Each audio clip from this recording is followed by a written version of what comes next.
to another episode of Ed's Auto Garage. I am coming to you guys live again, like always, out of my garage here in my funky little house in Huntington Beach. And like always, I try to bring you guys, a little bit different, a little bit innovative type of guests. And today is no exception. Today, I have kind of automotive royalty with us here today, in a sense.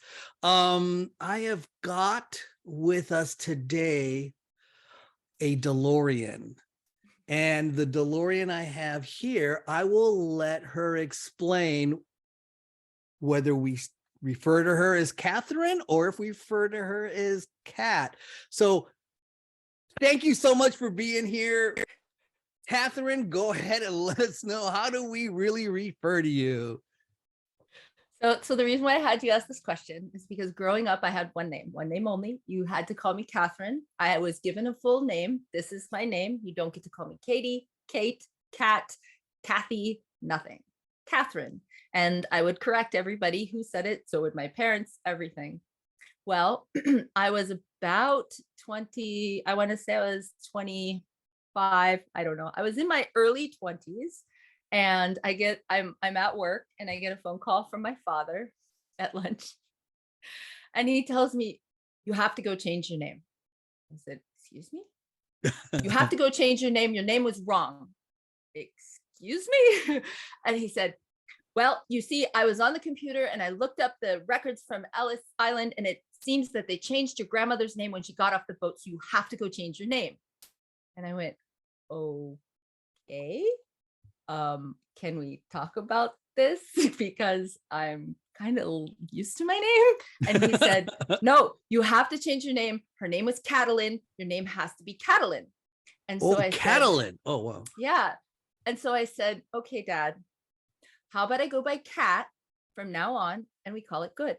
And I went inside and I changed my name tag from Catherine to Kat. And I think I still have them, which I really want to find. And from that day forward, nobody could call me anything but Kat. Interesting. So welcome, Kat, to the show. Hello. Well, thank you for having me. So like we were saying, so this is Kat DeLorean. She is John DeLorean's daughter. And we have some great, stories we're going to probably cover here and talk about. And I'm sure Kat will have many things to talk to us about, and some new ideas and projects and concepts that are going to be coming our way. I think everybody, there is, and you correct me if I'm wrong, Kat, but it seems like there is like this,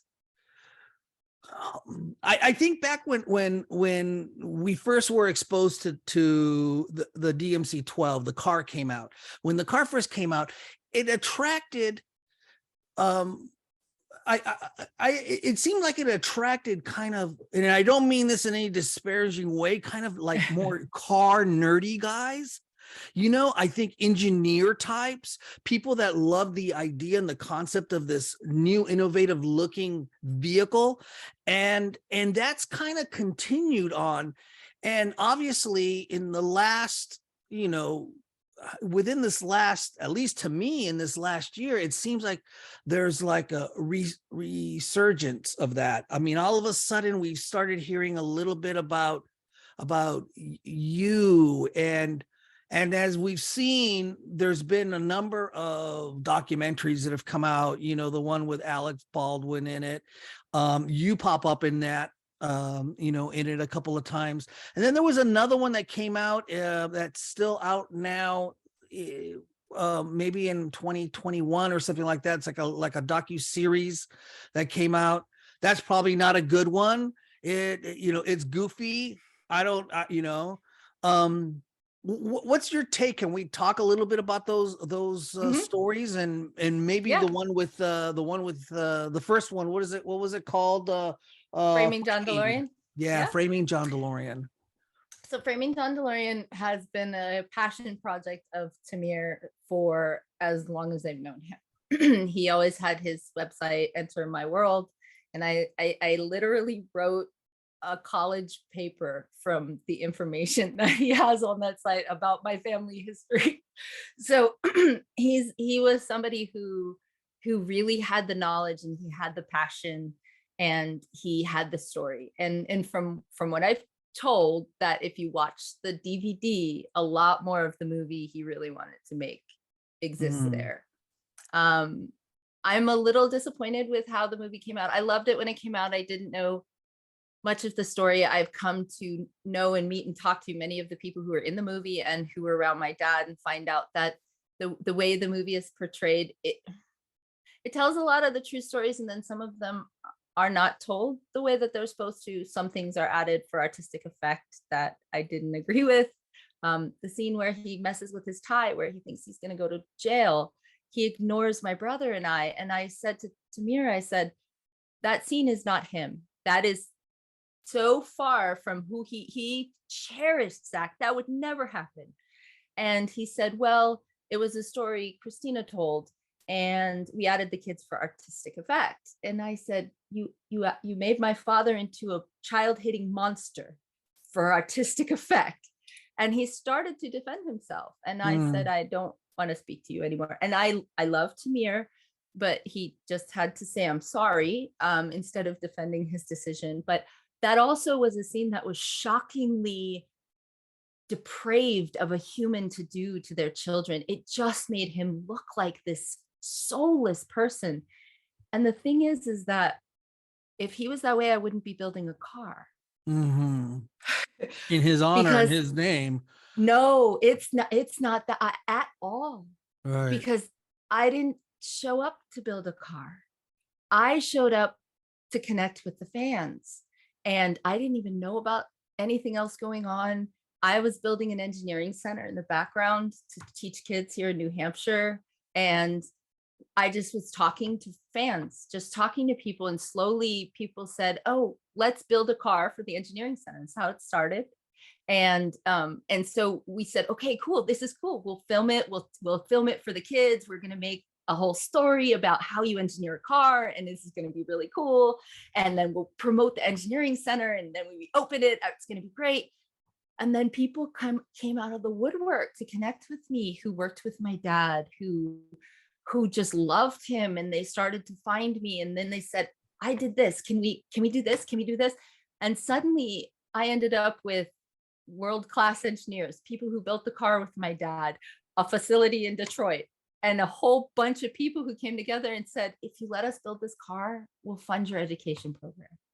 And so because people loved him so much, even after all of that, all these years later, I have a car, and I think the world's first not-for-profit car company that funds education. That for all my investors coming someday. It also makes my investors a lot of money too. It's kind of genius, but it's this beautiful story. To me, the JZD it's not just a car. It's, to be corny, the car that love built, literally, because I still to this day, but first, right after the press release, for at least the first week, every day, dozens of messages from people, captains of industry. Your father inspired me. Your one was the CEO of an aerospace industry, and he said, your father was so kind to me when I pumped his gas when I was a teenager. After I had just read On a Clear Day. And he tells me about how this moment was such a profound moment in his life. If there's anything you need, just let me know.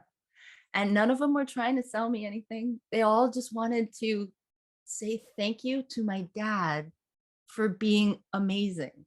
So the car is really cool. I mean, let's be clear. Building a new DeLorean might be the most epic thing that's ever happened to me in my life, except for the other half, which is I have been rained in love for my father. I didn't like the DeLorean at first because it represented so much pain. I say in the movie, if there was an iconic representation of your life falling apart, would you park it in your driveway?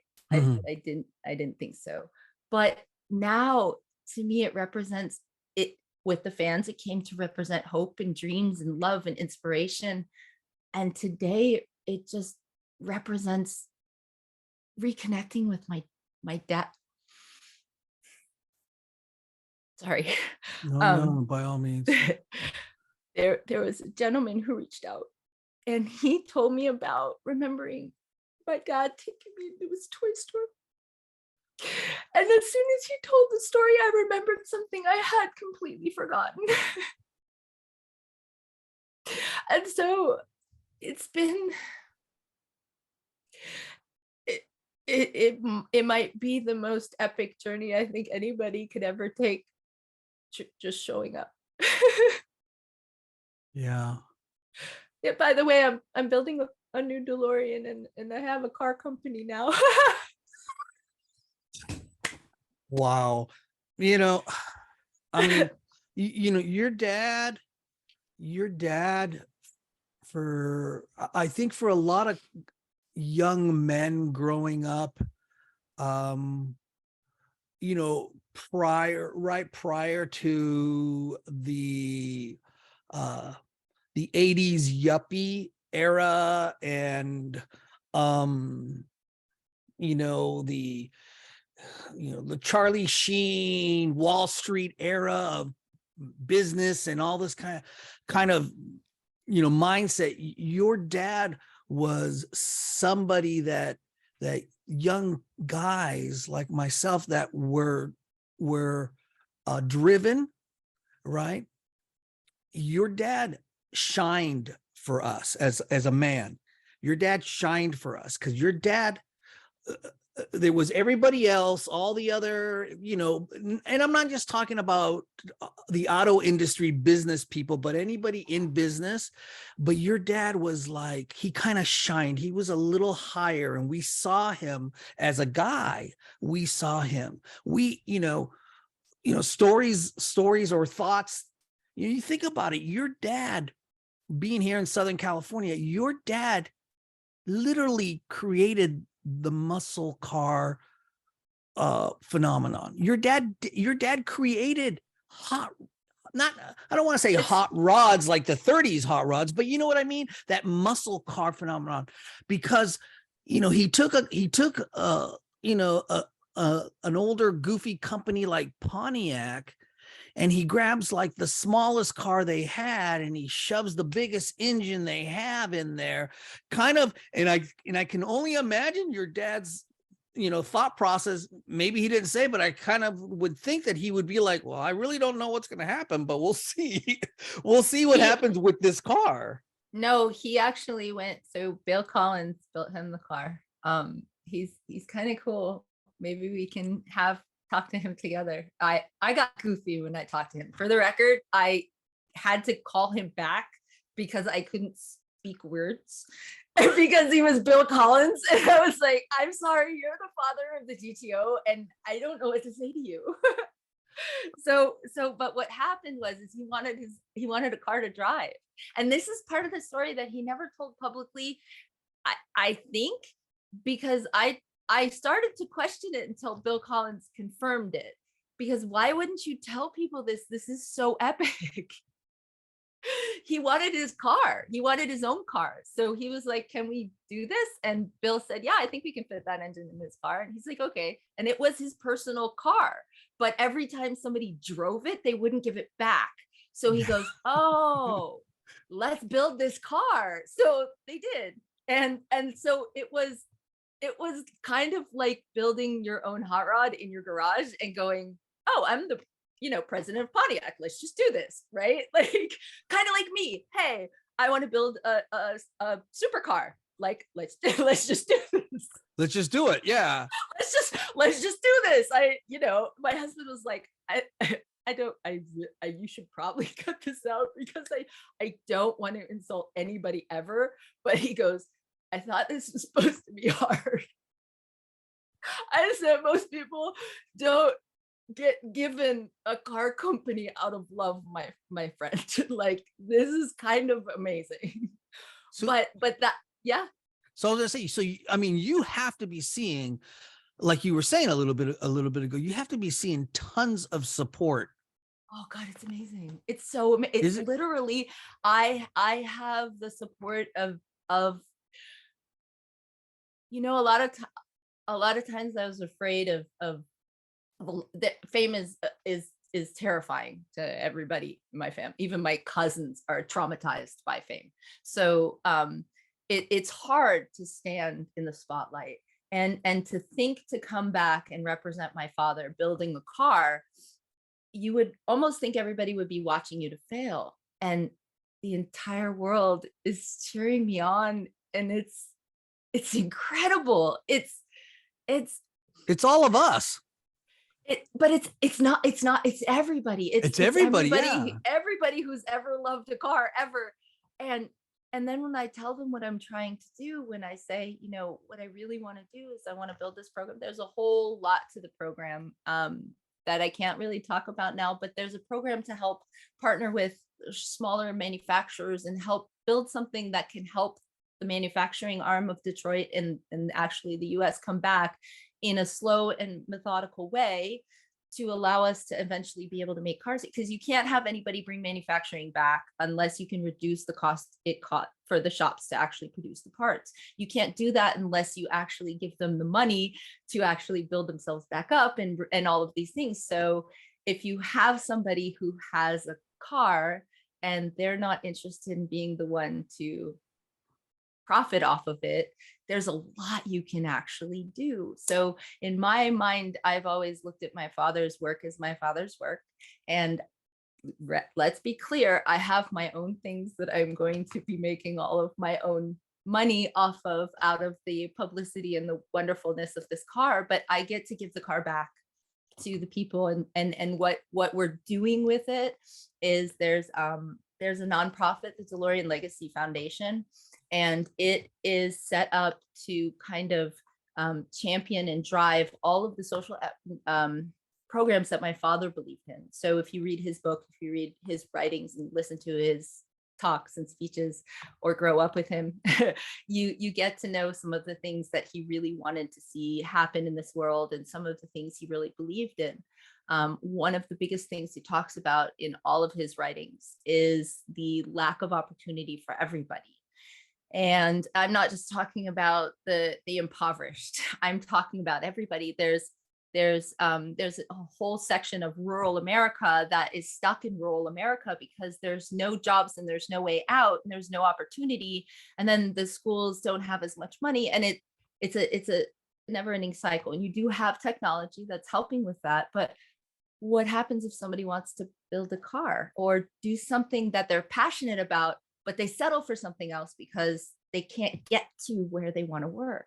So we want to create just a pathway to, I call my company, it's corny again, but it's a dream empowerment company fueled by automobiles, basically. We want to use it to help independent people who partner with us. So Nick Patello at Unique and Viral, he has all of our merch, but he sells the merch. It's his merch. It's his money. He gets to build his brand up with our merch because he supports us. So we get to actually share in the building of all of this with everybody and just make it a community thing. The model JZD is actually a fan-driven car. So it's built for the fans, by the fans, literally.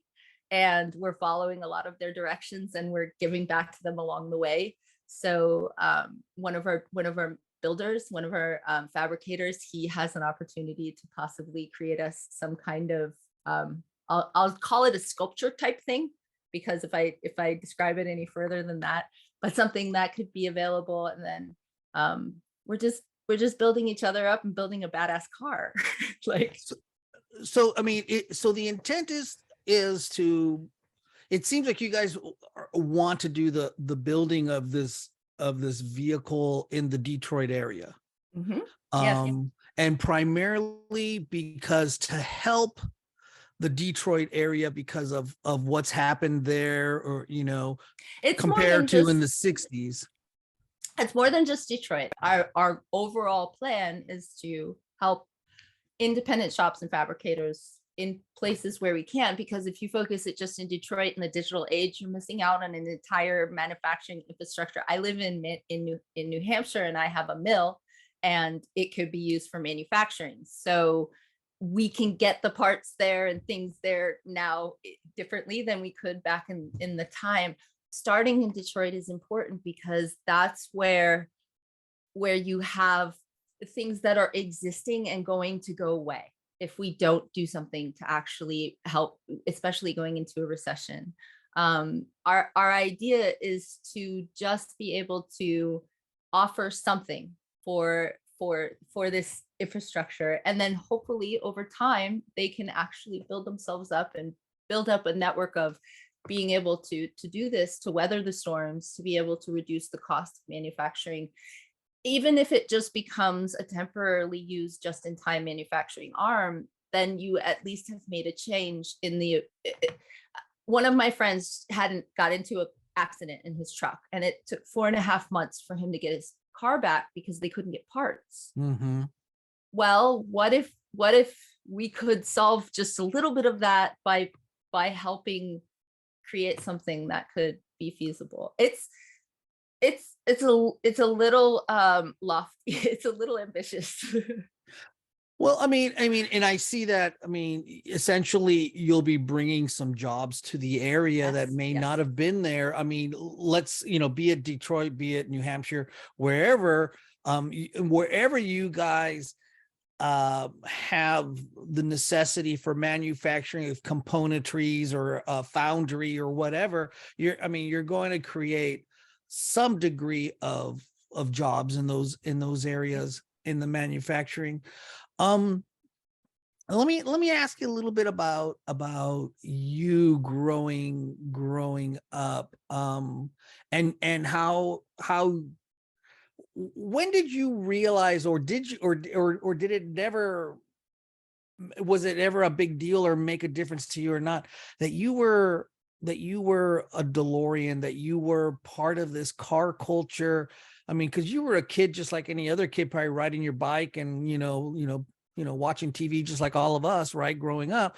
But I mean, there was something special about your family. I mean, your family was during that period of time, was very visible. I mean, we saw your mom, we saw your dad, they were all over the place. How was that for you? Had things continued without the whole incident, I believe that question would be more valid. And here's why. I always knew I was a DeLorean because the kids never let me forget. And that started very young. I mean, right from the end of the trial on, my entire life. I actually I had somebody reach out to me, I want to say last year, maybe this year, and apologize because in high school a song came out that had the line, "I'm not DeLorean, I don't deal coke," and they played it all over school. And that at that time I was 11 years removed from the situation, and it wasn't something that I lived with every day. Now, when did I actually become proud to be a DeLorean? That's a different question. But when you were proud of being a DeLorean when you were a little girl, it wasn't something to be proud of. It was a bad word. It was a bad name. I was a bad person. My father was a drug dealer, and gosh, that kids are cruel to begin with. Yeah, and sure. Then when they have somebody they can pick on for a reason that everybody else can get behind, no matter what, it becomes, you are the one. So it was, like I said, I didn't like the car. I wasn't proud of my dad until I learned about the GTO. So when I was in, I want to say I got my license. So I was about 16 when my best friend was a crazy car guy.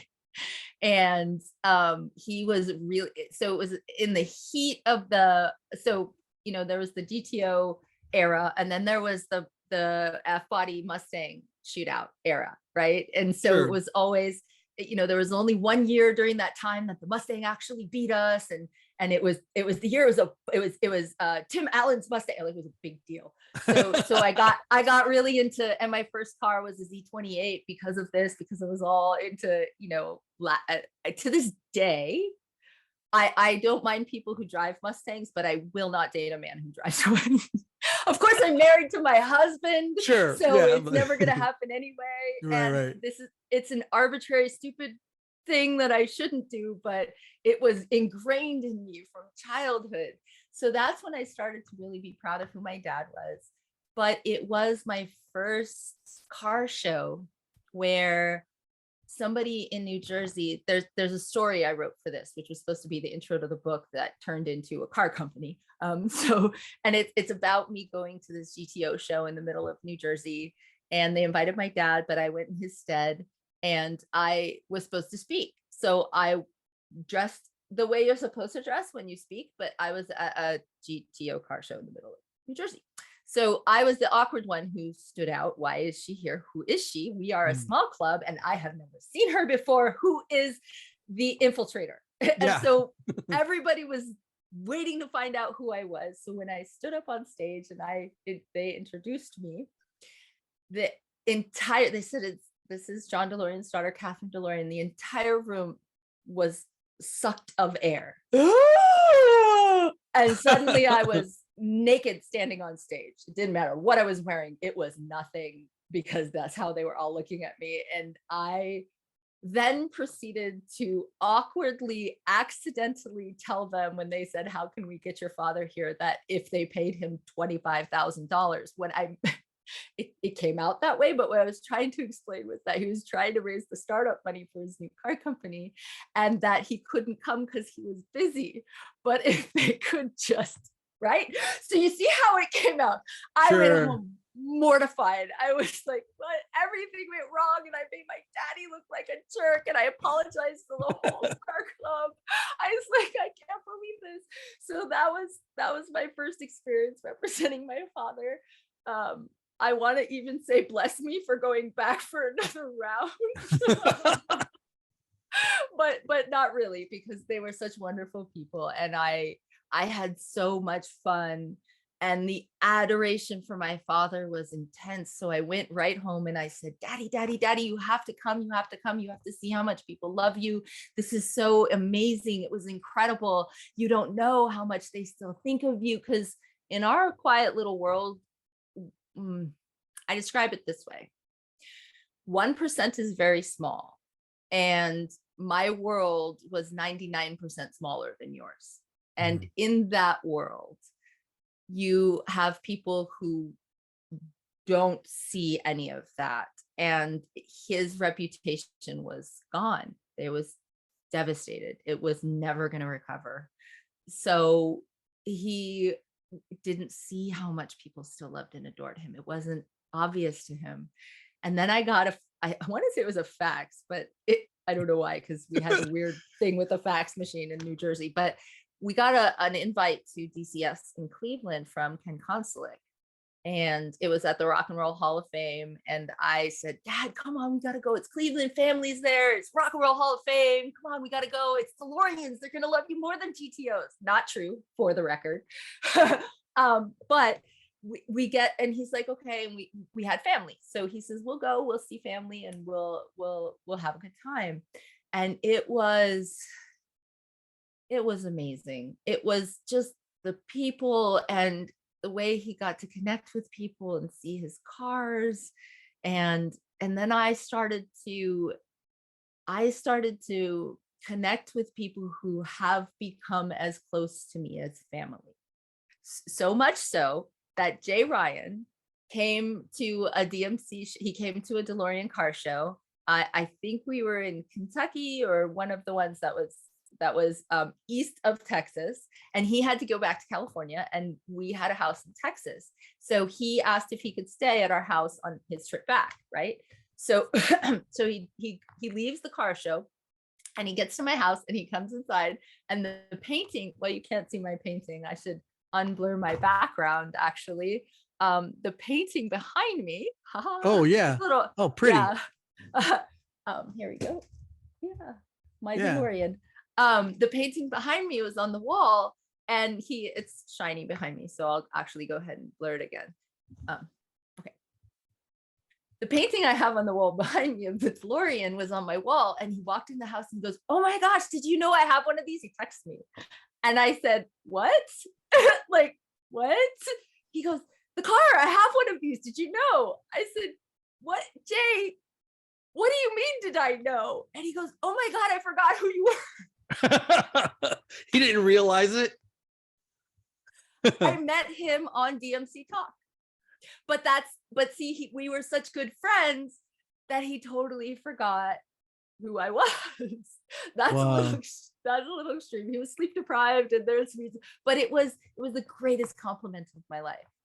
And so I actually realized not too long ago, when I was getting really excited to tell everybody about what was going on, I looked at my husband and I said, I have more close friends in the DeLorean community than from anywhere else. So Because so I was gonna say, earlier you alluded to the fact that in a sense you really weren't a big fan of the car back in the day because of what the car represented and what everything that happened to you guys during that time. But now, so many years later, are you kind of at peace with the car? And oh, I love the car. I Okay. love the car now. So that's the thing, is that's why I came to say thank you to the fans, because the car once represented the destruction of my life, and now Sure. it represents the building of everybody else's. The stories I wanted to tell were the family stories that nobody else could get, so I could give back to the fans, but also their stories. The thing I realized was, when I went to these car shows, every single person has a story that starts with, I was 6 or 7, or anywhere from 5 to 10 is pretty much Yeah. the age range, when I first saw the car. And here's how my entire life has been defined and changed by that moment. And right, I mean, you can logically see how car people or nerds can get into it. But there was somebody who said, I'm a finance manager today because at 10 I wanted to get the car, and I learned how to save my money because of it. And so the car to me now represents dreams, everybody's dream, not my dad's dream, not my dream, everybody else's dream, because for all those years, that's what it did. It inspired all these people. I'll tell you, I mean, I can remember, and I am not joking. In fact, I was talking to my wife about it a little bit ago before coming on with you. I can remember the very, very first time I saw a DMC 12 on print. It must have been maybe late 79, 80 in print. I was sitting waiting for my orthodontist appointment at my ortho's office. I must have been, 10, 12 years old, maybe somewhere around there. And I'm waiting in the lobby, waiting for my turn to go in and have them twist my teeth, right? For my ortho. And there was a copy of Popular Mechanics, like in the waiting room. And I opened the Popular Mechanics, and there was this car that kind of, like blew me away. Up to then, in my head as a kid, what I thought was a sporty looking car was, a Mustang or a Ferrari, which was like so kind of like out of reach. And back then, I think your dad was kind of, or the marketing team was pushing that this was going to be a $15,000 car. Like 12. What? Okay, 12. That's what the 12 stands for. Yeah. That okay. So that's what it was. Yeah. And I was like, wow, look at, to me, it was like, look at this exotic thing for 12 grand. I mean, and for me, I was a young kid. You could say 12 grand or you could say 100 grand. I didn't know what that meant as a kid, what in money wise. Right. But, and I remember that sticking in my head as if it was yesterday. So that impression to guys of my generation, or girls of my generation that saw that, because I mean, even like my wife, who's, her and I are the same age, she remembers, seeing the car as a little girl and kind of going, wow, how cool that is. The stainless steel, or was it aluminum or stainless steel? No, it's stainless steel. It was stainless steel. Stainless Yeah, the steel. stainless steel body, so that it wouldn't rust and all this good stuff. I mean, it was just so out there, so advanced for its time, Yeah. that everybody kind of, as a everybody wanted one, or at least everybody of my generation as a kid growing up wanted one. I mean, I graduated from high school in 82. So, I mean, by the time I was out of high school, I mean, it was like, wow, this car is, I can't remember if I remember seeing, did he make the car and get it out to dealerships? Yeah, yeah. The car actually was sold for quite a few years, and he had, when the company actually went on under, he had back orders for a very long time. I should know the statistic. I My husband would be here with the card. Do you know how many cars were actually, how many are out there? Yeah, How there was 9,000 cars. I think there's about 6,000 left. wow. I learned some really interesting things. So the car was originally based off the Bricklin because it was the Bricklin safety vehicle. So the first DeLorean was actually printed in Road and Track with a DSV tag on it. It was DeLorean safety vehicle. So the car has going doors, not just because it's cool and you don't hit people. It allowed you to put a reinforcement bar in the side so that it was safer if you got a side impact. So did your dad have a relationship with Malcolm Bricklin? Did he have did they work together? Yeah, he used so Bricklin actually, there's a great documentary that Bob Brandis is putting together, and that tells the whole story. I mean, I watched it and I've learned so many cool things that even I haven't been told and didn't know in my life, because he's going through all of the sealed documents, the things that have been sealed since, that are now you're able to go through. And some of them in Ireland or in the UK are sealed for over 100 years to make sure everybody is dead. And I'm like, well, wow, that's intense. Yeah. but what I love this episode we saw where he talked about the origin of the car. If you read On a Clear Day, it may be in his book as well, but if you read On a Clear Day, he says he left General Motors because he had a crisis of conscience. He didn't want to be part of what was going on in the car industry. And he left to create a safer, more it was the ethical sports car. So he wanted it to be affordable, fun to drive, and affordable is relative. $12,000 is $1,000 less than the $13,000 Corvette. So, the Corvette's always been the most bang for your buck. My dad always said that. And then so it was still expensive for its time, but much cheaper than what you could get something like that for. But I found it absolutely fascinating. So Bricklin was telling him, you have to see this car that I can get into a 50-mile-an-hour crash. He told my dad he crashed the car 50 miles an hour with himself in the car into a wall, and he survived. So my dad said, okay, this is what I want. My father, we talked about cars a lot, but it was always modern cars. We both read Auto Week and Road and Track and Car and Driver all like every month, every week. And we would talk a lot, but he talked so much about automotive safety, and seatbelts were his, the fact that they let so many people die before they made seatbelts mandatory was something he almost never forgave himself for. Even though he is the one who testified before Congress and is why seatbelts are mandatory in cars today, he still never forgave himself. Go figure. So the fact that it was the DeLorean safety vehicle is kind of really important, because that's what he sought to build. And it was such a cool thing that I didn't even realize. I didn't know this about the car. And it really made me appreciate what he was doing and what he was trying to do. So tying back to D&G Motors, what we are trying to do is champion the ideals that my father believed in. The education program will hopefully be able to become something. I'm hoping by spilling this to the automotive industry, I hope to partner with. They're not going to hold it against me.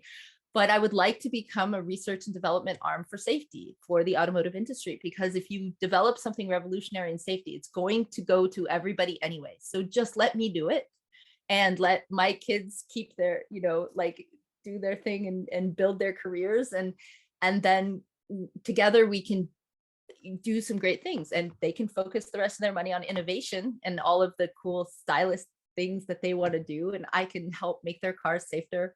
And I already have a partnership with somebody to research the fire issues in somebody who already has been doing this. They worked with another major manufacturer to actually create more safety in the EV fires. And then somebody, I actually have a cybersecurity partnership to help do cybersecurity research into cars. So what we're trying to do is build something that can be reliable and leveraged by the automotive industry to help champion the ideals that my father wanted to see in cars without anybody else having to absorb the cost. Or I want to make them more profitable and better off, right? Just let me teach kids. That's it. That's, everybody asks me what's in it for you. That's what's in it for me.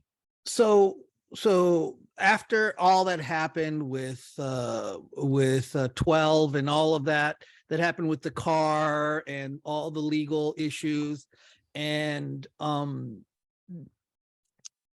then later in life, your dad still wanted to continue building another car, right? Yes. And is that the premise of your company, based off of that, right? Yeah, Because there's I yeah. take it that your dad, I mean we see it in 12, but I think your dad really, probably later in life, and I can sense in just our conversation and what I've read, I mean, there's a lot of safety importance, and I believe, and I would assume your dad really saw the safety part as being super important in future cars that he would develop.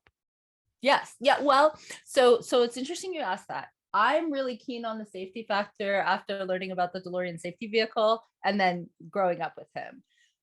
Interestingly enough, in his final business plan, he says cars have become safer, more reliable, and then he wants to actually revolutionize. He had created it was another ridiculously inexpensive. So I think this one was about $18,000, did 0 to 60 in 2.3 seconds. And it was all composite. It was all designed in composite in 1997. This was when I believe Saturn was just starting to figure out plastic. We hadn't gotten close Saturn, to composite, yeah. Right? We hadn't gotten close to composite yet. So it was this revolutionary design. It was I think it was like a 235 horsepower engine that went 0 to 60 in 2.3 seconds. Like, it was ridiculous. And so what he really wanted to do, and this is crazy because I designed a lot of my what I'm doing without referring to that in the way that it ended up fitting. So we were referring to it for a lot of the automotive stuff and the building of all of this other stuff.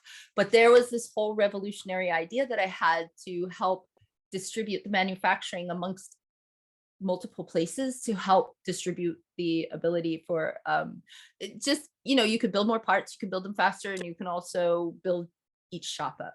So in this model, he actually lays out a lot of what we have designed because of the education program. So I designed it because it's centered around funding the education program, but he designed it as a way to manufacture cars.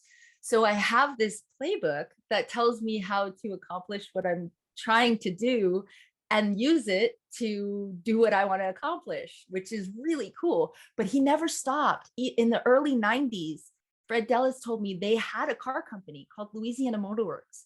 It was fully funded. It was ready to open. But what happened was the government official who was signing all of these deals got caught doing something else, had to resign, and they shut down all of his deals. So it never opened. And then he continued to try and open DeLorean Motor Company again, all the way up until he died, because he had this business plan and he was trying to sell watches and all kinds of stuff. So he never gave up. And that's, to me, the greatest thing. Like, he never stopped dreaming, no matter how many times they told him no, which is amazing. So when everybody came to me and said, let's build a car, let's build a car, let's build a car. And then I had this business plan that fits and everything just kind of fell into place. it has to be to finish his story the right way, So, right? well, yeah, exactly. And I mean, and the thing is that, I mean, not only was your dad a brilliant engineer, but he was equally or even more so a brilliant marketeer. You Mm. know, you know, you think about it. I mean, I can't think of any other product during that era that maybe was so like, I don't know. I mean, for your average guy, like, you know, so in your face, you know, it was kind of, you know, it was a product that you kind of, you know, lusted over, you know, you wanted it so bad. He was able to create that allure in a marketing way, you know. It's so funny. I want to say I don't have it in here. He has in his final business plan. Hold on. Let Sure, me see sure. if I can Take get your you this time. Go right. look. What? Okay, let me see if I have this right here. So let me see. I have a stack of papers here that are kind of cool. But here is the business plan. Hold on. He says in here where he says we're going to create a product that people lust after. And Lust exactly what after. you were, yeah, just Yeah. what you were describing just now. Sorry for all the crinkling papers. I should stop talking while I'm crinkling papers. Hold on.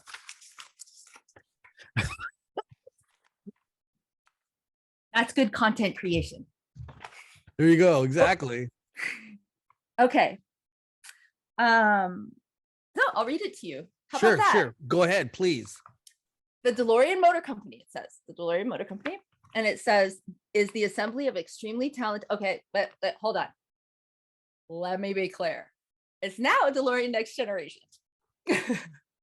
Is the assembly of extremely talented, goal-driven, ethical, make-it-happen professionals. The products they design, build, and market are simply an extension of their passion. It's actually the entire premise of everything I do. Passion drives innovation. Automobiles in recent years have greatly improved in areas of quality, performance, gas mileage, and safety. However, most lack emotional appeal in the sea of clones. Sound kind of like it applies today, huh? Exactly. Yeah. Furthermore, the sports car sector that has always appealed to a higher sensory buyer has basically failed to meet expectations. While they create great numbers on road tests, for example, low 0 to 60 times, high cornering forces and braking distance, they simply do not stir the emotion and passion to own that cars with lesser stats do well. Why? Because they fail to communicate these sensations to the driver. Our destiny is to produce and sell products that are so compelling that consumer demand outstrips production, hence a seller's market.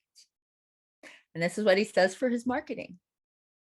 While we cannot match the huge expenditures in advertising of the large automotive giants, we can posture ourselves carefully to receive widespread buff magazine coverage that no amount of advertising dollars can match.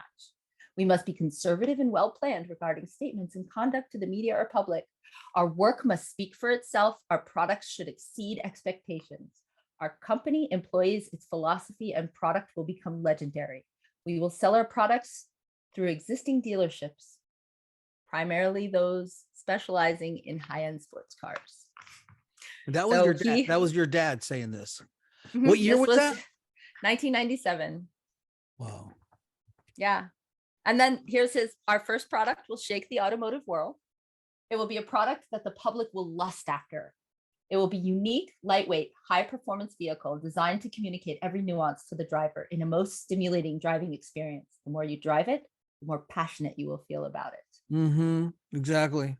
The visuals will be such that owners will make time to not only drive it, but love it with a pail of soap of water on weekends. An affair with the man and machine at a price point that will be affordable. Naturally, it will meet or exceed all government safety and environmental standards. So no pressure, but I have to build that. No pressure. None, no, but because I can't just build any car and I can't just build the car people are willing to give me. It has to, what would John do? How would he do this? And if we fail, and we're not going to fail, but if we were to, I'm going to tell you the story about how, when, where, and what went wrong. So the final piece to DNG Motors is it gives me the opportunity to show the world what my father went through when he built a car company. I do believe the first part of it was a lot harder for him than it was for me, because he didn't have people coming to him from all over the world saying, how can I help? For sure. Mm-hmm.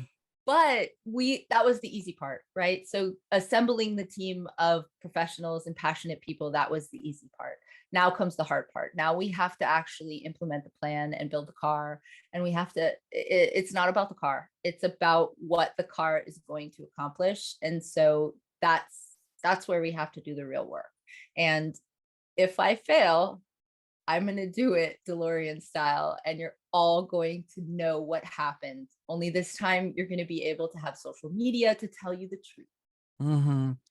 So I think that, I'm not going to fail. No, Okay, you're let's be not. clear. Obviously, you're not.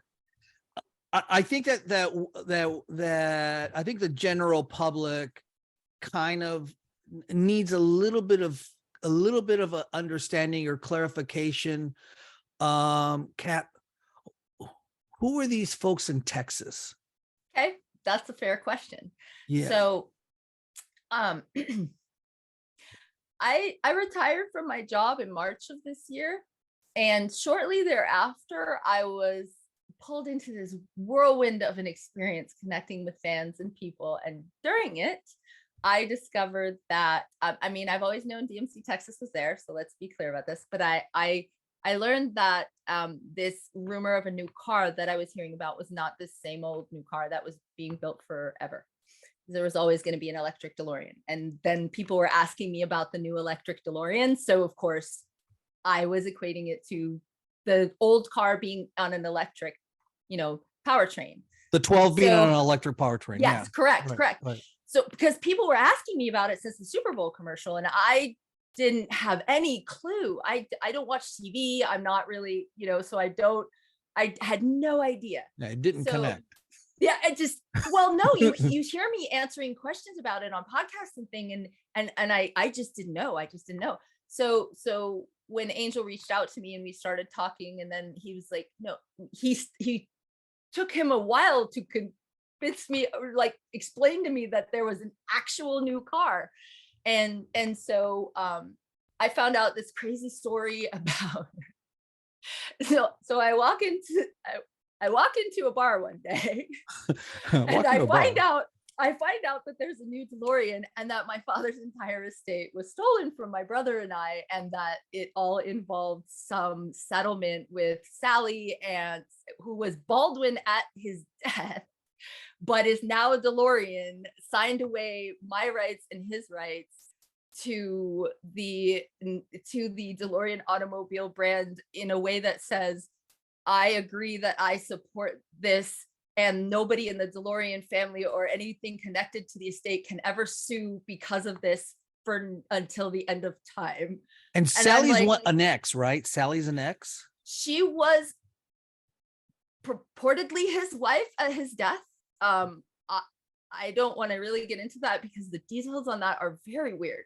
Okay. And I don't want to say anything negative about her that isn't true or unknown or whatever. All I do know that is true is that my father had a will that left everything to my brother and I, and she made it disappear and then took everything.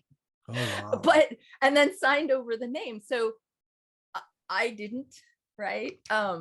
You may want to leave the drama part out. I don't know. I'm telling you the real story. Sure, so you can't share it. But so I find out all of this stuff, and of course, that I didn't sign that document. I didn't even know that happened at all. So I tried to find out what happened. So I literally had to figure out what happened with that and the car and all of these things. And I told people, I'm like, I feel like I just woke up into a Lifetime movie produced by the Inquirer. I have no idea what is going on here. So that's that part of the story. Now, pause in case you want to cut it. The DeLorean Motor Company was a company that has DeLorean Motor Company in Texas, was a part supplier for the DeLorean motor car. Got it. They purchased all of the leftover parts sometime after Consolidated did, and they were operating under DeLorean Motor Company Texas for I believe until my father's passing. And I believe that they got into a settlement with my father's widow, which basically says that the estate will not sue for use of the name. I was not aware of what happened, but that's not important. But so what happened is then DeLorean Motor Company Texas, I believe, sold the name to somebody else, but I'm not sure what happened there because that's all confusing. And then they built a car. So the reason why I got really upset, which everybody's talking about in the beginning, like, she's so furious. To be clear, furious would have resulted in more than one single post or a few. There were 3 facts. The reason why I gave you the backstory is because there were 3 facts in this furious post that said this company is not 40 years old. It is not associated with my family. And of course, I also said, please stop talking about my father. He despised you. What this means is I joined my friend's radio show and he was celebrating the 40th anniversary of the DeLorean Motor Company. That erases my father's whole history and the history that he had. That includes him never stopping dreaming, because he was using that DeLorean Motor Company name right up until he died, trying to start a new company. Sure. So you don't get to erase my father's history. And then I said, they're not associated with me because people were reaching out to me because of cease and desist letters and all sorts of things that were going on that I didn't have anything to do with. So they didn't know I wasn't part of it. Somehow the story was leading people to believe that I was part of it. So I wanted people to understand I wasn't. And my father was definitely unhappy with some of the things that were going on when he was alive. But statement was to counter one where the CEO of DeLorean Motor Company Texas said on video that my father blessed him having the brand. And that was not true. I just wanted these 4 facts, or these 3 facts, whatever they were, to be clear, because these things didn't happen. And then I find out that they made this car. Do you want the real story, or the one I should tell, or the one I shouldn't tell? Whatever you feel comfortable revealing. I mean, you know, this is whatever you feel comfortable revealing. Angel came and got me because the car that he designed, he originally offered to Stephen Wynn. And then he also offered him help with developing a new brand. And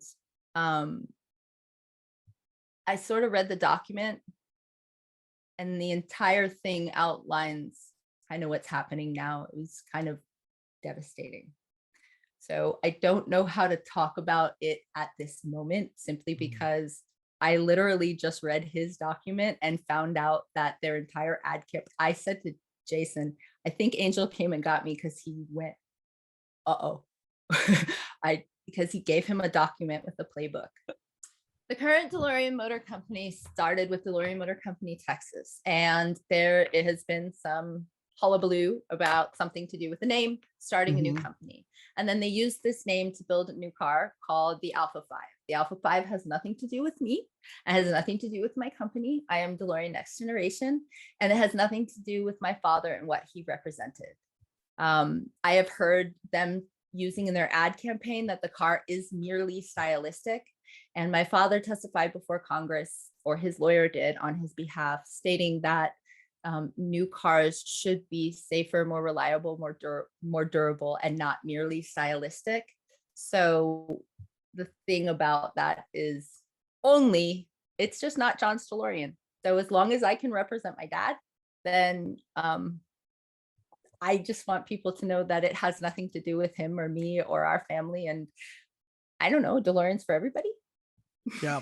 So, I mean, so little things, you know, so little things like like I know that on your website for Next Generation, I know that on your website you're doing the logo Contest. Yes, logo contest. contest. That's it. That's what Yeah. the Yeah. logo contest. So so the original font Uh-huh. that your dad had, Mm-hmm. right? That font, do you guys, I mean, is that something you guys have We access could, to? Is that something so that's public, or? yeah, so we've actually had this come a couple of times. So the initials DNG don't look right in the old font. A lot of people have tried that we've gotten a lot of To different do a variations. JZD in that font or something? So interestingly enough, if you go and look, I think it's on my Instagram now, it's on Facebook, there is a picture of my father. Somebody submitted to the logo contest a photograph of my father talking to Giugiaro, and sitting next to them is a prototype with the initials JZD on the front of the car in the JZD Corporation font. So somebody did that, just like photoshopped it or something? No. They said, why don't you just use your father's JZD font? And Oh, he had a JZD corporation, and the JZD corporation had a different font than the DMC. And we thought about it at first. We thought, okay, maybe this would be cool. I didn't know that he used it on his first car. So I needed a placeholder, because once we decided to make the car. So originally the videos that we had the DeLorean on it because Angel designed the car, and it was a fan based, right? So it was just art. And once we went from art to, okay, we're going to build a car, we wanted to then respect that it needed to be our own, and we wanted to have a working logo until we could, design the brand and figure out where the brand was going to go, and all of the things that you need to know before you talk to a brand manager, and a properly paid designer. sure. And so we launched the logo contest, and I found out that my father actually had JZD. So you can see a picture on my social media of the car with the JZD.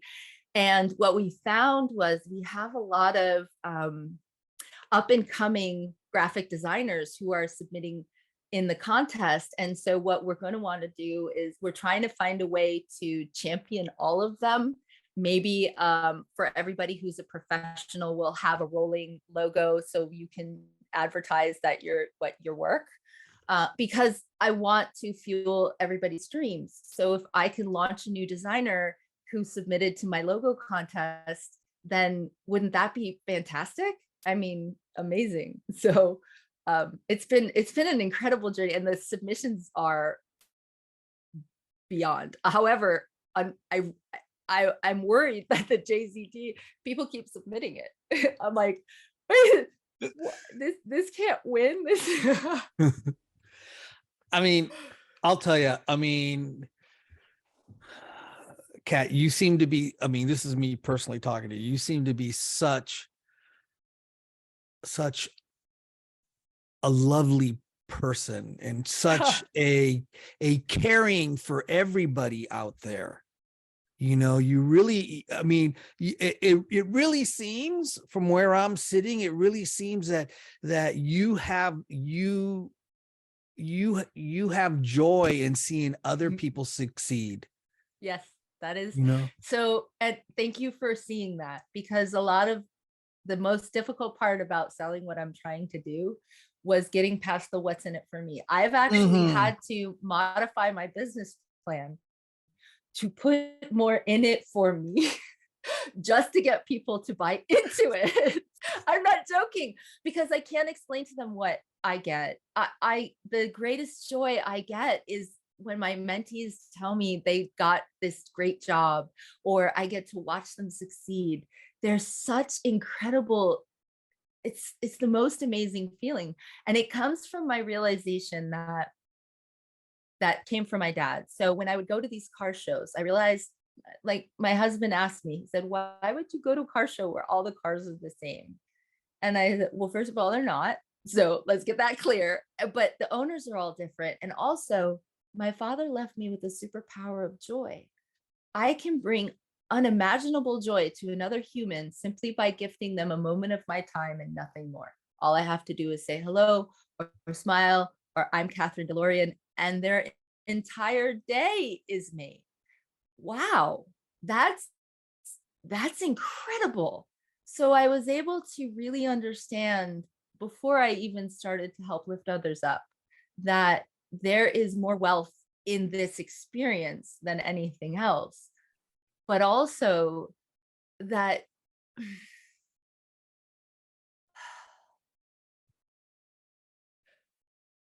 the world I live in is one where I get to experience everybody's success. Yeah. I don't just have my own that allows me to feel, yay, I made it.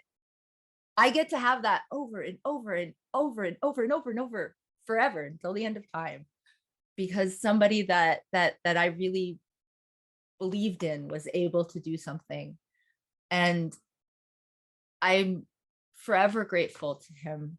But I love you for also saying that, because I tell people, I don't want you to hear my words, and I don't want you to believe what I say. I want you to just pay attention so that I can change your mind about my father by showing you the woman he made me. Because a malignant narcissist or a thief or a terrible person could not have created a human like I am. Yeah. Especially not one who was the daughter of one of the richest people in the entire world. Yeah. So, I mean, up until the last few years, when all these, documentaries and what all this stuff that's put out there on the media and stuff, it gives us a little glimpse of your dad. But honestly, personally, it kind of shows in the majority of it kind of shows your dad kind of like a little bit of like a ruthless, they make a big deal about him not smiling and always not smiling, and your mom having to tell him to smile and all this kind of stuff. So But what I want to say is that I'm sure a completely different side of your dad. yes, because the people who told those stories and then were published in those documentaries all had a vested interest in the story they were trying to tell. Yeah. The story of framing John DeLorean was ruined by me. I introduced Tamir to Christina, and Christina had a vested interest in the story that got told. Go watch it again. It is not framing John DeLorean. It's Oh, Poor Christina, starting with the lie detector in the beginning where he calls himself a cheater. That entire movie was colored by a woman I can no longer speak to because her abuse was so profound, she broke me. So the other people who talked about my father didn't like him because he challenged their way of life. I thought my father had a side to him that I have now learned was colored in my head by all those same stories. And the way I learned this was by talking to the people who really knew him, who stood by him.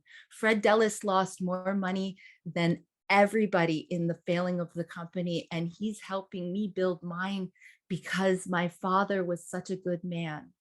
My father gave of himself.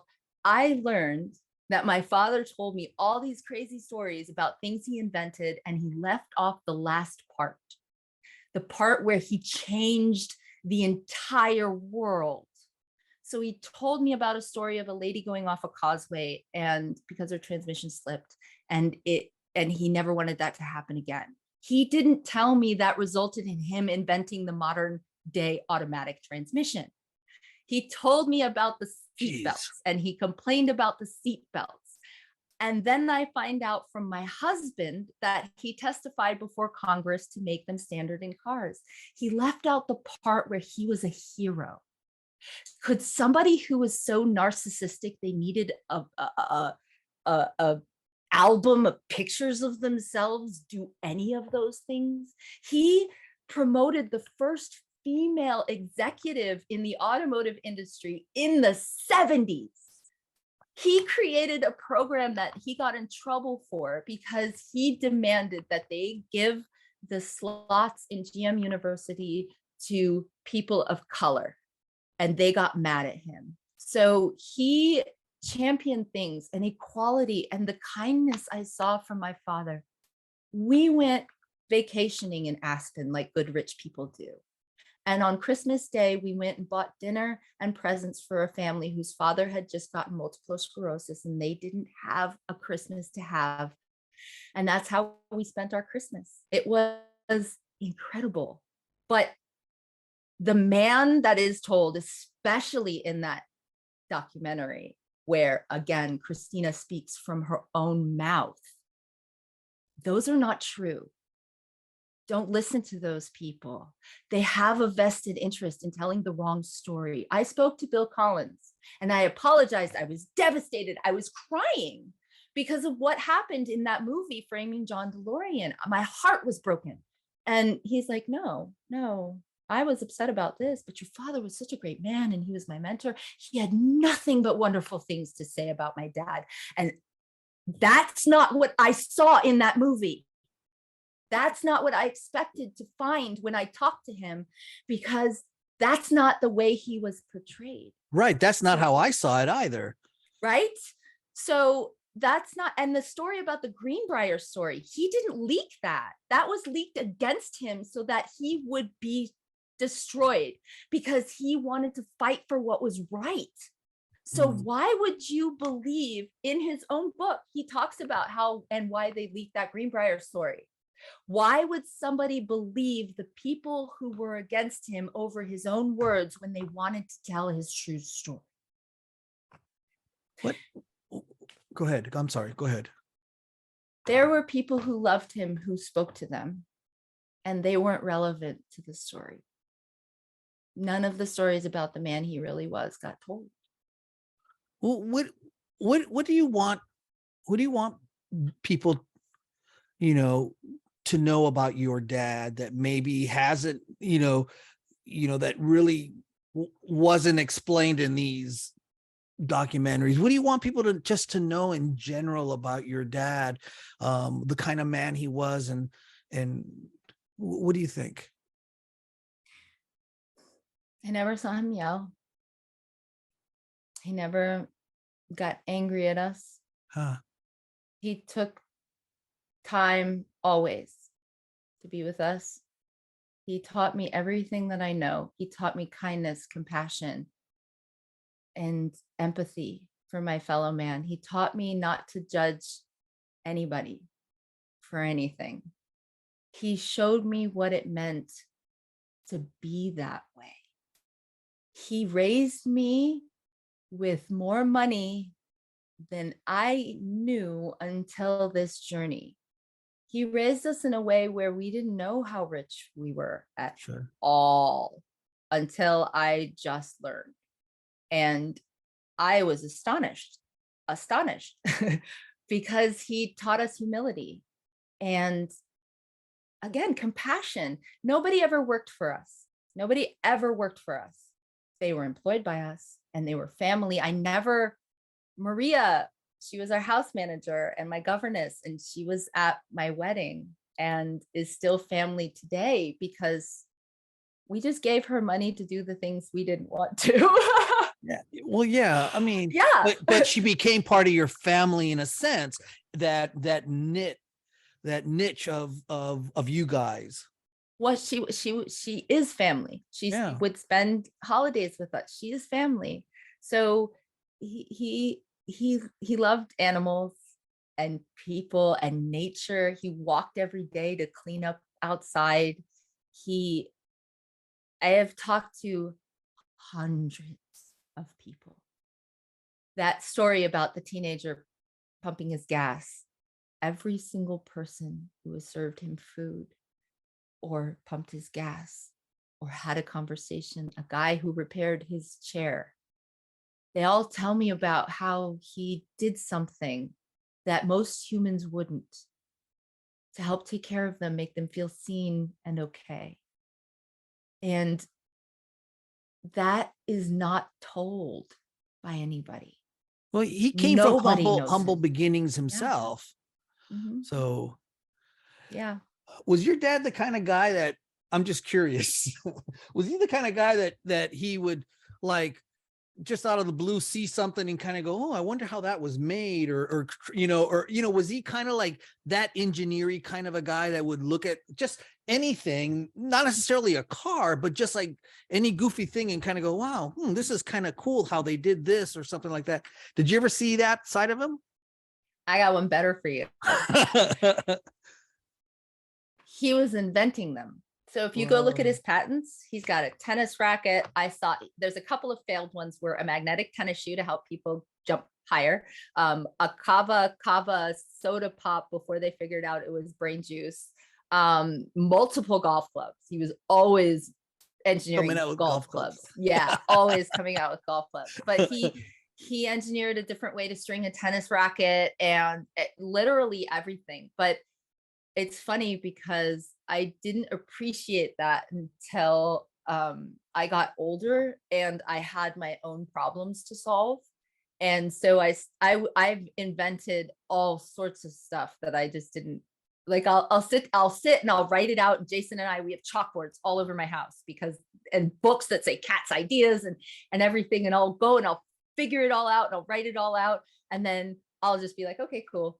Cause I got it out of my head. And then like 2 years later, somebody will be like, oh, so robotic, right before the pandemic, a couple years before the pandemic, I was like, why don't they just, for fast food restaurants, why don't they just have like the robots flip it and make it? It's the same thing over and over. And then allow the people to like learn how to program, right? Like let's take the people out of McDonald's, they'll take their jobs away, give them better ones, right? And then the pandemic hits and I went, oh crap, that would have been useful because nobody's touching your food. It just deposits it in some locker or something. But somebody started to develop it after the pandemic hit. But it's just like, I don't want to have somebody screw up my food anymore. How can I make sure that they get my order right when I enter it into the computer, right? Right. The same way, the same, yeah. Yeah. And so it's all about that engineering mindset. And I think that I do it because he raised me that way. There was never any problem we couldn't solve. Nothing was impossible. Nothing could be done. It was just a puzzle that had no solution. So he was inventing anything that ever caused him any kind of problem or made him think I would like to do this, until the day he died. And that's actually something I had said to somebody recently. I said, the tragic thing, the most tragic thing is not what happened to my family. It's that the entire world missed out on what he had to offer. And there was so much more. We invented a kinetic gyroscopic engine in 95 or 6 together. Yeah. So good job, world. How old was your dad when he passed? 80. He was 80? He was Wow. 80. Yeah. Wow. Tell me about, let's talk a little bit about Kat. Tell me what kind of car you drive? What do you like? What kind of a car girl are you? Wow. My car is my current car is actually an F-250 truck, and it's a diesel. And oh my God, please somebody come make it run on corn oil before I go bankrupt. Yeah, true. So right. So yeah. Diesel's $2 a gallon more. We bought it because diesel was more fuel efficient in towing. And now I'm like, okay. But that just had to put that out there. I own a Z06, but my baby is 1998 WS6 that I bought first owner. And the reason why I got it is because I saw the magazine ad that said to a bug, it's 350 horsepower blender. I saw this picture. I fell in love. I started searching for the car all over the Eastern Seaboard because they shipped most of the special edition WS6s to Florida and California at the time. And the internet was not what it is today. So I was calling car dealers all up and down the Eastern Seaboard from pretty much like, I want to say Maryland to Connecticut, right? Just where can I find this car? And I found a couple. I think I found a silver convertible and a white 6-speed. And I wanted a black 6-speed. So I called my daddy. Daddy, I need a Pontiac. And he called one of his old dealers in Ohio who got me reportedly one of the last ones off the line. You know, wow. I don't know. That's what he told me. And it was a black automatic, but it wasn't convertible. And at the time they had just come out with the I think the Smartmatic transmission, the one that had it shifted. So it had smart shifting that was based on how you drove, right? So, and then it also was one of the first automatic transmissions to shift fast enough to let me drive my car the way I wanted. But I still have this car. It was borrowed from me and without my permission and totaled. I got a call at like 3 o'clock in the morning that somebody was like, I was in an accident and I'm sorry about your car. And I was like, wait, are you okay? Oh, okay. Yeah, we're never going to speak again because you stole my car and you totaled my car. But what happened was the car got in an accident and it went up an embankment and it ripped the axle in half and half of it went missing, completely missing. But the car was still in good shape, but the engine was perfect. My car was perfect. I detailed my car all the time. It had 75,000 miles on it. It was perfect. So the tow yard dragged the car around the yard until the whole rear end got ground off and the insurance company totaled the car. And when I showed up with the $19,000 check, they already had it set up with the winch to pull the engine from the car. And the guy argued with me about giving me back my car. And I was like, no, I want my car. And so I took my car back and it was sitting in a shop that was supposed to fix it. It was sitting there for like 6 months when I went to Cleveland. And I flew back on the plane with Don Steger and I sat next to Francis and Don and we talked about what was going on and I told him about my car. So they agreed to help me fix it.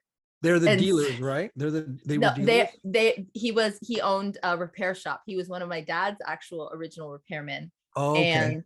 And so my Trans Am sat at his shop while I have a photograph of myself with an absurdly large wrench, which I'm definitely not using, underneath the Trans Am in Don's shop with the big word DeLorean behind it. It's kind of epic. Putting on my Borla exhaust, which I was really excited about because it didn't have Borla yet. And since they ground off the exhaust, it seemed like a good time to do it. So my car was repaired at the DeLorean shop, but I couldn't finish the repairs because they didn't know if the frame was damaged and I couldn't afford to check it. I couldn't afford the thousands of dollars they wanted me to certify my frame. When I met Jason, his best friend worked as a service manager at Mercedes and he paid for them to check he knew a F-body frame guy. He took it there and they gave us a really great price and he paid to have them certify it as okay. And we brought it home. I sat in my car for 30 minutes and cried. But here's why I kept the car.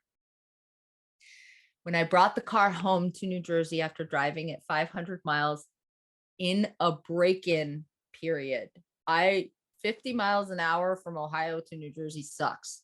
So 55. So I bring the car home and I show it to my dad. And he comes out, Daddy, look at my car. And he walks around it like a proud father. He opens the hood, he looks it over, he looks over the instrument panel, he sits in the car, he looks up at me and he goes, I named this car. Did you know that? I named this car. Wow. It's Like a emotional proud to dad. me. Yeah. Yeah. So he was so proud when I brought it home. How could I ever let her go? Ever. Yeah. Wait, she still needed body panels. And here's why I told you to ask about Babs. My daughter's boyfriend, who wanted to be, go into cars his whole life. His parents told him, don't go get a real job. He went to auto shop. He went to college. He was about to graduate, and he couldn't afford the capstone project parts. So we gave him Babs. And for his capstone project, he repaired the car. And now my fabricator, who's helping me build the JZD, is going to give her a whole new skin. So Wow. we're gonna make her in purple carbon fiber. Wow. And then he has a manual transmission for me. You're finally going to get your 6-speed. And it came from an NSX, which Oh, was the car my father drove the whole second half of my life and taught me how to drive a stick shift. oh, wow. Really cool, huh? Yeah, that's a cool story. That's very cool. Anyway, Kat, thanks so much. I think we're kind of here getting to the end of this. Way out of time. Yeah, 3-hour podcast. yeah. We've got a 2-hour podcast here going. There's a good hour you can cut out. No, not at all. Let everybody know what's the best way to reach you. What if somebody wants to reach out to you and learn about you and learn about the company and learn about the nonprofit and everything, what's the best way to get a hold of you? Well, right now, if you would like to interact with me to schedule a podcast or anything like that, you can reach out to Jason at dngmotors.com. Yep. If you are somebody who's interested in a media interview, we have media at dngmotors.com. And also, we're going to be spinning up a Garage Riot forum on DNG Motors, or the Legacy site, actually, I think. Yeah. And so it's been very, very difficult for me to manage 3 different social media platforms worth of messages. Mm-hmm. So I'm hoping that I can create a place where everybody can just go and talk with me there. And then I'll still be able to come out, find all of you. I love interacting with everyone. So I'll still be there on Facebook, but I lose people in those messages. There's so many in so many places. And I get very upset when somebody who wanted to talk to me doesn't hear from me. Makes me sad. So everybody, to learn a little bit more about DNG Motors, visit dngmotors.com. That'll give you the website, give you a little bit of access to also the legacy side of it. How do you get to the legacy side again? It's DeLoreanLegacy.org. And there's a whole digital museum to my dad. There's all kinds of fun stories. There's fan stories. And you can also reach me by sending an email to Kat at dngmotors.com. I'm not sure if my Kat at DeLorean Legacy still works, but Kat at DNG Motors will get to me. And you can, of course, still send me messages on social media. I will find you. And just reach out to me. A lot of people say that they don't expect me to respond, or they're sorry for bothering me. I'm here for you. I'm here for the fans. It's not a bother. That's my joy. That's what brings me happiness. That's what's in it for me. Wow. Well, you're definitely a lovely person, and we all want to see this evolve and grow, and thank you for doing this, and thank you for being on. Thank you for having me, and thank you for keeping the dream alive. I couldn't be here if it wasn't for all the fans. So thank you. Okay. Bye. Bye.